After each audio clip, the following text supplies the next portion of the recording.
আসসালামাইকুম to my all foodie viewers. আশা করছি আল্লাহর রহমতে সবাই অনেক ভালো আছেন। আলহামদুলিল্লাহ আমরা অনেক ভালো আছি। আজকের রেসিপি হলো এগলেস মাক কেক। ডিম ছাড়া খুব সাধারণ কিছু উপকরণ দিয়ে ও অল্প সময়ে ঝটপট তৈরি করা যায় এই এগলেস মাক কেক। আজকে আপনাদের ওভেন এবং চুলায় দুই ধরনের মাক কেক তৈরি করে দেখাবো। তার সাথে থাকবে একটি উপকরণ দিয়ে চকলেট ছাড়া গানাশ তৈরি রেসিপি। যারা বেকিংয়ে নতুন তারা খুব সহজে এটা তৈরি করতে পারবেন। তো চলুন শুরু করি। একটা মগে 3 টেবিল চামচ আটা দিয়ে দিলাম। আপনারা চাইলে ময়দাও ব্যবহার করতে পারেন। এখন দিয়ে দিচ্ছি 1 টেবিল চামচ পরিমাণ কোকো পাউডার। চিনি দিলাম 3 টেবিল চামচ। আপনারা স্বাদ মতো বাড়িয়ে কিংবা কমিয়ে দিতে পারেন।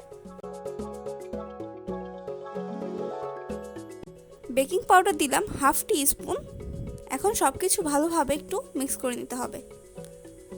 আপনারা চাইলে সবগুলো পরিমাণ দ্বিগুণ করে বানাতে পারেন। মিক্স করা হয়ে গেছে।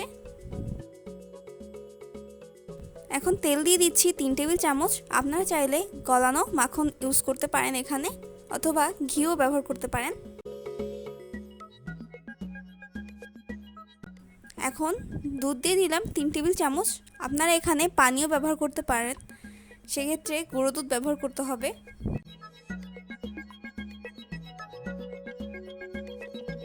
ভ্যানিলা এসেন্স দিলাম হাফ টি স্পুন। এখন সব কিছু ভালোভাবে একটু মিক্স করলেই আমাদের চকলেট মাক কেকটা রেডি হয়ে যাবে। খুব ভালোভাবে মিশ্রণগুলো মিক্স করতে হবে যাতে কোনো দলা না থাকে। মিক্স করা হয়ে গেছে আর আমাদের চকলেট মাক কেকের ব্যাটার রেডি। আরেকটা মাগে আমরা 8 টেবিল চামচ আটা দিয়ে দিলাম। এখন আমরা ভ্যানিলা মাক কেক বানাবো, সেজন্য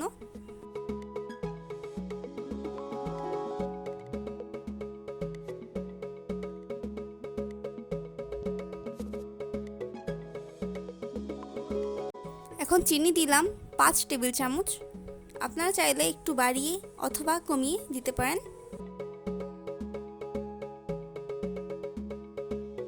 বেকিং পাউডার দিলাম হাফ টি স্পুন। এখন সব কিছু ভালোভাবে মিক্স করে নিতে হবে। খুব ভালোভাবে মিক্স করতে হবে যাতে কোনো দলা পেকে না থাকে। এখন তেল দিয়ে দিলাম 5 টেবিল চামচ। আপনারা কিছুটা কমিয়ে ব্যবহার করতে পারেন।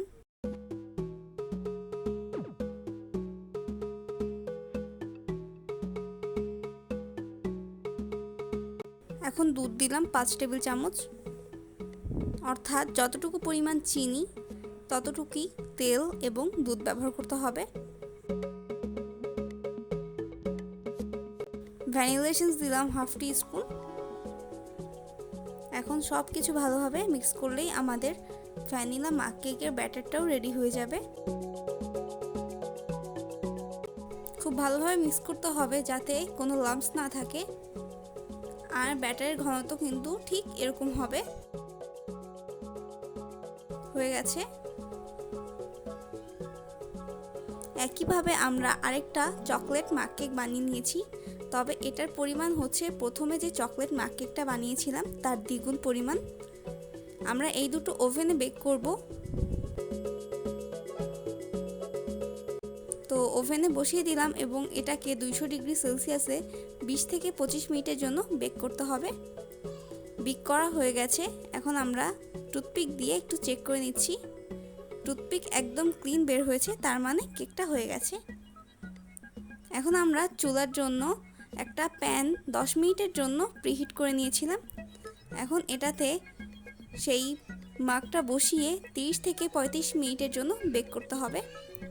চুলায় কিন্তু খুব সুন্দরভাবে কেক তৈরি করা হয়ে গেছে।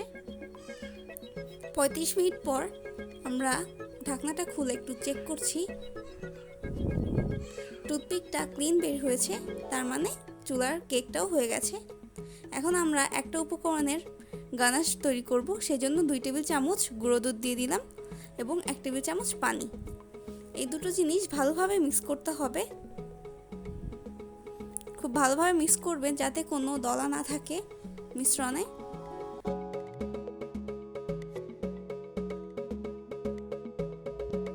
মিক্স করা হয়ে গেছে আর আমাদের গানাশও কিন্তু একদম রেডি।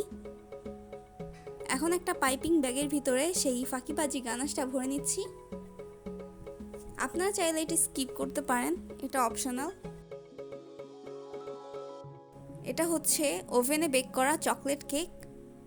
এটা হচ্ছে ভ্যানিলা মাক কেকটা, এবং এটা হচ্ছে চুলায় করা। তিনটা কেকই কিন্তু অনেক সফট হয়েছে। এখন সেই গানাশটা উপরে ছড়িয়ে দিচ্ছি। আপনারা কিন্তু এখানে আইসক্রিমও ইউজ করতে পারেন ডেকোরেশন করার জন্য, অথবা স্প্রিংকেলও ইউজ করতে পারেন। মন মতো ডেকোরেশন করলেই কিন্তু হয়ে যায়, অথবা চাইলে ডেকোরেশন নাও করা যায়, এমনিতে এটা অনেক মজা হয় খেতে। আপনারা ইনস্ট্যান্ট কিন্তু এটা বানিয়ে ফেলতে পারবেন, ঝটপট তৈরি হয়ে যায়। এবং আমাদের সবগুলো রেডি।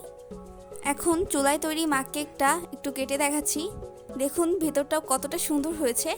যাদের ডিম পছন্দ না তারা কিন্তু অবশ্যই এটা ট্রাই করতে পারেন। এখন ভ্যানিলা মাক কেকটাও কেটে দেখাচ্ছি। এটাও কিন্তু খুব সুন্দরভাবে বেক হয়েছে।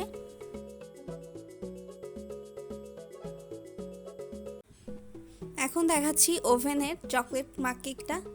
এটাও খুব সুন্দর হয়েছে। ওভেন না থাকলেও কিন্তু কোনো প্রবলেম নেই, আপনারা চুলায় খুব সুন্দরভাবে এই কেকটা তৈরি করতে পারেন। দেখুন কতটা সুন্দর হয়েছে। দেখলেন তো কতটা সহজে তৈরি করা যায় এই এগলেস মাক কেক। আশা করছি অন্যান্য ভিডিওর মতো এই ভিডিওটা আপনাদের কাছে অনেক ভালো লাগবে। ভিডিওটা ভালো লাগলে অবশ্যই একটা লাইক দিবেন এবং আমাদের চ্যানেলটা সাবস্ক্রাইব না করে থাকলে চ্যানেলটা সাবস্ক্রাইব করে দিবেন। তো আজকে এই পর্যন্তই। সবাই অনেক ভালো থাকবেন। আল্লাহ হাফেজ।